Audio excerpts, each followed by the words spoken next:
राजन, कार्तिक मास की जो शुक्ल पक्ष की नवमी आती है, उस नवमी के दिन आंवले की उत्पत्ति हुई थी और वह आंवला सभी वृक्षों में पुण्य माना गया है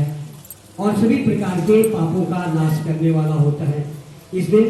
आंवले के वृक्ष की छाया में बैठ करके राधा सहित भगवान ठाकुर जी का पूजन करना चाहिए,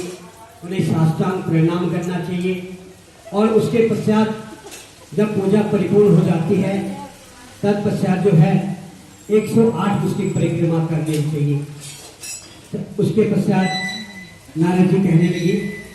हे राजन, इस प्रकार से स्कंद पुराण में इसका वर्णन आया हुआ है कि पूर्व काल में जो है जब पूरा का पूरा संसार, पूरा धराधाम जो है जलमग्न था और तब उस समय देवी देवताओं ने, उस आदि शक्ति ने जो है सृष्टि की रचना का मन सोचा कि मन की सृष्टि की रचना हो जाए। कई हजारों वर्ष बीत गए कि पूरा संसार जलमय है और तब उस आदि शक्ति ने जो है अपने तेज से रजोगुण, तमोगुण और सतोगुण को उत्पन्न किया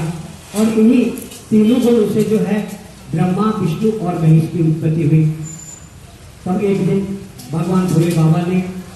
ब्रह्मदेव से कहा कि ब्रह्मदेव, आप जो है सृष्टि की रचना कीजिए। सृष्टि में जितने भी जीव उत्पन्न होंगे उन जीवों के भरण पोषण के लिए स्वयं भगवान ठाकुर जी जो है उनका भरण पोषण करेंगे और अंत में उनके द्वारा जो भी पुण्य और पाप जिस प्रकार का भी कर्म किया जाएगा उस कर्म का और अर्थात मोक्ष को प्राप्त करके उसका कार्यभार मेरे पास रहेगा। इस प्रकार से भगवान ब्रह्मदेव ने जो है जब सृष्टि की रचना करने लगी तो चराचर देवादेव सनातन ब्रह्म अविनाशी ब्रह्मा जी जो है एकाग्र मन से सोचने लगे और जब उन्होंने मन से सोचा उस समय ब्रह्मदेव लंबी लंबी सांसें खींचने लगे और जब लंबी सांसें खींची उस समय साक्षात प्रभु के जब दर्शन हो गए और दर्शन होने के साथ साथ ही ब्रह्मा जी के आंखों से जो है अश्रु की जल नेत्रों से जल की धारा निकलने लगी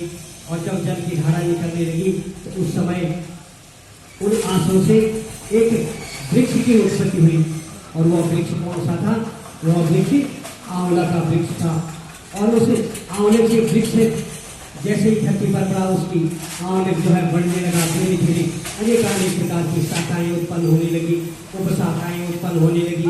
और वह धीरे धीरे धीरे कर जब बड़ा होने लगा तो उसमें अनेक प्रकार के जो है आंवले जो है लग गए, आंवले के फल जो है उसमें लगने लगे। इसलिए वह वृक्षों में, क्योंकि सबसे पहले वृक्षों में आंवले की उत्पत्ति हुई और वनस्पतियों में तुलसी की उत्पत्ति हुई और तुलसी समुद्र मंथन से धन्वंतरी जी महाराज जो है उसे, इसीलिए आयुर्वेद में धन्वंतरी महाराज को माना गया है। इसलिए इसे आंवले के वृक्ष को प्रकट होते इसे आदि रोह भी कहा जाता है और ब्रह्मा जी ने सबसे पहले आंवला को उत्पन्न करके तब जो है इस सृष्टि में जो जलमय सृष्टि के मानस पुत्रों की उत्पत्ति हुई और मानस पुत्रों में सबसे पहले कौन उत्पन्न